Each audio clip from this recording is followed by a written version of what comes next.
এই ইহুদি জাতি বড় দুষ্টু প্রকৃতির শিয়াল গ্রুপ অফ ইন্ডাস্ট্রি, এরা মহাভুক্ত।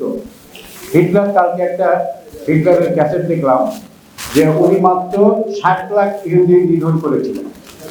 তো ওনারা সাংবাদিকরা জিজ্ঞেস করেছেন যে আপনি এত ইহুদি কেন মানলেন? বলে যে আমাকে জিজ্ঞেস করেন যে আমি বাকি 10 লাখ কেন মানিনি। কারণ ওই 10 লাখ আজকে দেখেন 1 কোটি হয়ে 10 কোটি ফিলিস্তিনিকে জ্বালাচ্ছে। এটা সমাধান কি জানেন? আমরা ওইখানে সূরা কেরাত আর দোয়া আর আমাদের যানজট করে কোনো লাভ নাই। সমাধান হলো 3টা। নাম্বার 1, আমাদের ঢাকাতে যে মার্কিন দূতাবাস আছে, মার্কিন দূতাবাস আমরা মালিক ভাইয়ের সাথে পরামর্শ করে সবাই মিলে, আমাদের এনসিপি মিলে, আপনারা মিলে, সাংবাদিক মিলে ঘেরা দেব 3 দিনের জন্য। প্রথম দিন ঘৃণা শুধু থুতু বর্ষ। 18 কোটি লোক যদি আমরা থুতু মারি তাহলে ভেসে যাবে না?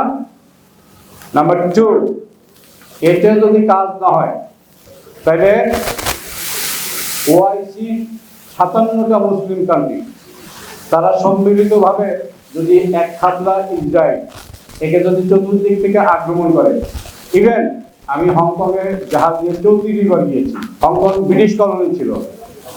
ওরা ভাগতে কেন বাধ্য হয়েছে জানেন?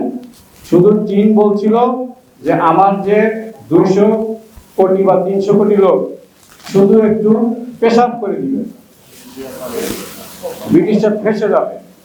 ওরা বাপ করে হংকং ছেড়ে পালাতে বাধ্য হয়েছে। ঠিক একই সিচুয়েশন, ফার্স্টে থুতু, নাইলে ডট, এরপরে চতুর্দিক থেকে অ্যাটাক। ও বাপ করে পালাতে বাধ্য হচ্ছে।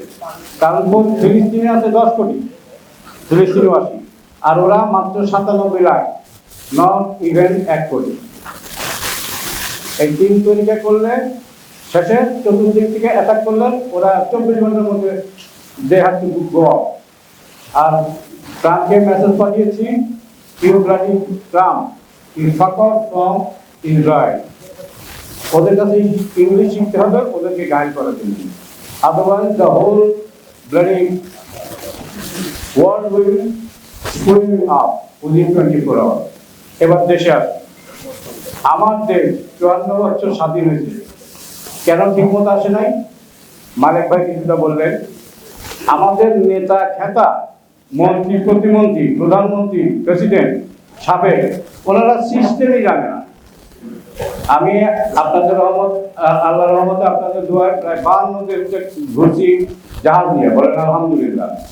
ওইখানে আমি দেখেছি যে গোষ্ঠীর কাছে ফস্তি চলে না, ওদের সিস্টেম ঠিক তো সব ঠিক। আমাদের দেশেও নেতা থাকে তারা সিস্টেমই জানে না, সিস্টেম কাকে বলে। একটা দেশ কোনো ব্যক্তি পূজা, কোনো মার্কা পূজা, কোনো দল পূজা চলে না। এখনো আমেরিকান, ব্রিটিশ, জার্মানিরা, আমি প্রত্যেক জায়গায় 3-4 বার গিয়েছি, প্র্যাকটিক্যাল দেখেছি। ওরা আলিফের মতো সোজা থাকে due to the system. Tax ফাঁকি দিতে পারবে না, রং সাইডে যেতে পারবে না, নট ইভেন সিঙ্গাপুরে থুতু ফেলতে পারবে না। তো এই জিনিসটা আমাদের নেতারা বোঝে। এই জন্যই কোটা না মেধা, মেধা মেধা। 71 থেকে স্বাধীনতা হয়ে এখন মালিক ভাই যে বললেন যে এটার বাস্তবায়নের পালা। সো মেধা, সরকারে থাকবে মেধাবী, যেমন ডক্টর ইউনূস। আমরা এটাকে বিরোধী দল বলি না, আমরা বলি প্রতিযোগী দল। কারণ বিরোধিতা কার সাথে করবো? এখন কি ব্রিটিশ আর পাকিস্তানি আছে? কিন্তু আমরাই, সেটা হবে প্রতিযোগী দল। এবং আল্লাহ তাআলা কোরআন শরীফে বলছেন তোমরা ভালো কাজে প্রতিযোগিতা করো। সুতরাং আমরা 1 নম্বর বস সর্বশক্তিমান আল্লাহর কথা অনুযায়ী কোরআনের অর্থ পড়বেন, অর্থ অনুযায়ী চললে সব সমস্যার সমাধান হবে। দেশ একটা সিস্টেম আনবে। ডক্টর ইউনূস সাহেব থাকবে মেধাতে, আমরা প্রতিযোগিতা দল থাকবো মেধাতে। আমরা গঠনমূলক সমালোচনা করে সুন্দরভাবে একটা দেশ সিস্টেমে চলবে। নো ব্যক্তি পূজা, নো মার্কা পূজা, নো দল পূজা।